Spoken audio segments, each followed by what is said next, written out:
Année 2022, Galaxy S22, au moins la nouvelle dénomination des smartphones haut de gamme de Samsung a du sens et permet de facilement s'y retrouver. Nous sommes au mois de février et comme tous les ans, tel un marronnier, Samsung lance ses terminaux haut de gamme.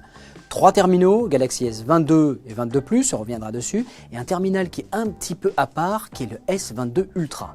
Commençons par les plus classiques, les moins marrants, les moins chers aussi, que sont le Galaxy S22 et S22 Plus. Prenez le châssis des générations précédentes, changez les couleurs, changez l'aluminium par un alliage un peu plus résistant, mettez un verre Corning Gorilla Glass Victus Plus par-dessus et surtout une nouvelle puce et voilà, je vous offre les Galaxy S22 et 22 Plus. À l'intérieur, selon les marchés, 2 types de puces différentes. Dans le nôtre, c'est-à-dire en Europe et en France, à l'intérieur une puce très intéressante dont je vous parlerai après, qui est l'Exynos 2200 de Samsung. Au niveau de la partition photo, c'est quand même relativement connu, un équivalent 13 mm pour l'ultra grand angle, un 24 mm pour le grand angle module caméra principal et le connu équivalent 72 mm pour le téléobjectif. Pas de super méga capteur, même si à l'intérieur du module caméra principal, l'équivalent 24 mm, on retrouve un beau capteur GN2 de 50 mégapixels.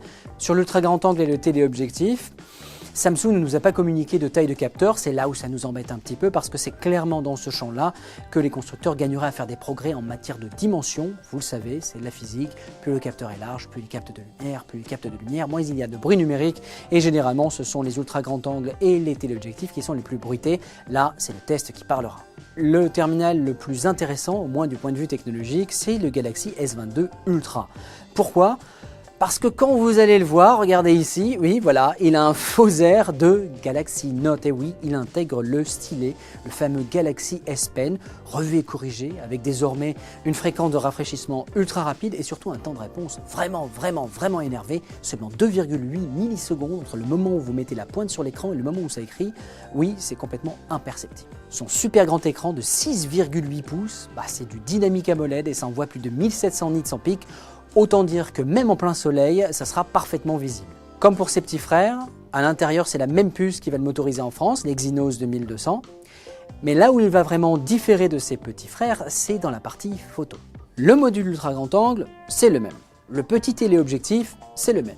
Ce qui change fondamentalement, c'est le module caméra principal et le super téléobjectif. Concentrons-nous d'abord sur le module caméra principal, celui que vous allez utiliser dans 90% des cas. Il a la même couverture angulaire que les S22 et S22 Plus, c'est-à-dire un équivalent 24 mm f1.8. C'est lumineux, c'est assez large, mais le capteur diffère. Ce n'est pas le capteur 50 mégapixels des S22, S22 Plus, ce n'est pas exactement le capteur 108 mégapixels de la génération précédente, c'est un nouveau capteur ou une nouvelle évolution de ce capteur, toujours 108 mégapixels, mais avec des photodiodes qui sont 23% plus grandes. Et ça, c'est plutôt une bonne nouvelle, parce que ce type de capteur, dit non-nacelle, a quand même une petite difficulté parfois en basse lumière. On l'a vu dans notre top 10 des smartphones en photo, les basses lumières, c'est pas non plus là où Samsung brille ces dernières années. Par le passé, c'était à cause du capteur dual pixel qui perd une partie de la lumière pour faire l'autofocus, et là, c'est parce qu'une partie de l'information est un petit peu mélangée dans toutes ces petites photodiodes. En faisant grossir les photodiodes, et surtout en ajoutant un processeur neuronal 2 fois plus rapide que celui de la génération précédente, Samsung promet beaucoup plus de détails et beaucoup moins de bruit dans les photos en basse lumière.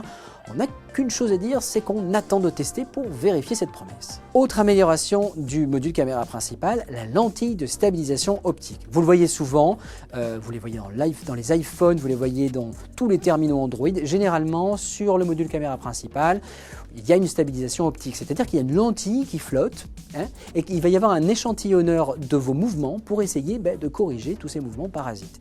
Là, le système de stabilisation optique a été grandement amélioré. Il y a un quadruplement de la fréquence de rafraîchissement, c'est-à-dire que l'appareil est capable de calculer plus de 800 fois par seconde la manière dont vous allez déplacer l'appareil, ce qui est plutôt assez impressionnant, mais il y a aussi une correction, une amélioration dans la correction angulaire, c'est-à-dire que la lentille, au lieu de rester complètement stable, comme ça, elle va pouvoir basculer en haut et en bas, comme ça, pour corriger au mieux. Qu'est-ce que ça veut dire ? Ça veut dire que, théoriquement, bien sûr, les photos nettes en pleine nuit et les vidéos bien stables quand vous marchez, ça devrait être quasiment garanti à 100%. De plus, ça, c'est ce que promet Samsung. L'autre module caméra qui diffère par rapport au petit frère, c'est un caméra téléobjectif supplémentaire, un équivalent de 140 mm f4.9 qui permet quand on pousse le zoom numérique par-dessus, de passer de x30 à x100. On regrette cependant que Samsung n'ait pas communiqué un peu plus quant à la nature de ce capteur. On sait qu'il est dual pixel, ce qui nous inquiète un peu, parce que le dual pixel en basse lumière, c'est pas tout à fait ça. Néanmoins, Samsung promet qu'avec son processeur neuronal, il va y avoir des améliorations en basse lumière et au niveau des détails et tout ça. Vraiment, en photo, on a vraiment envie de le tester. On pourrait vous parler des couleurs, des matériaux, ce fameux aluminium, 33% plus résistant que par le passé, mais il y a un point qui est quand même très intéressant de soulever. C'est que la puce qui va avoir à l'intérieur de ces Galaxy S génération 22 est un Exynos 2200, un processeur qui est 5% moins performant et qui consomme un peu plus d'énergie. Mais cette année, l'Exynos 2200 a quelque chose d'intéressant, c'est que la partie graphique a été développée par AMD. AMD, c'est le concurrent d'Intel dans les ordinateurs, mais c'est aussi le concurrent de Nvidia dans les parties graphiques, et c'est aussi celui qui motorise les PlayStation 4 et 5 et les Xbox One et Series. À l'intérieur de l'Exynos 2200, vous avez la même architecture 3D qui s'appelle RDNA 2 que l'on retrouve désormais dans les Ryzen 6000 mobiles, mais aussi dans les consoles. Alors bien sûr, c'est pas les mêmes fréquences, c'est pas le même nombre d'unités de calcul, mais on a néanmoins un champion de la puce 3D qui a mis son intelligence dans la puce de Samsung. Alors vraiment la question qui se pose, et il nous tarde de mettre la main non pas sur un terminal, mais sur un terminal américain et un terminal français pour voir si de la puissance graphique d'AMD peut pleinement s'exprimer dans un smartphone.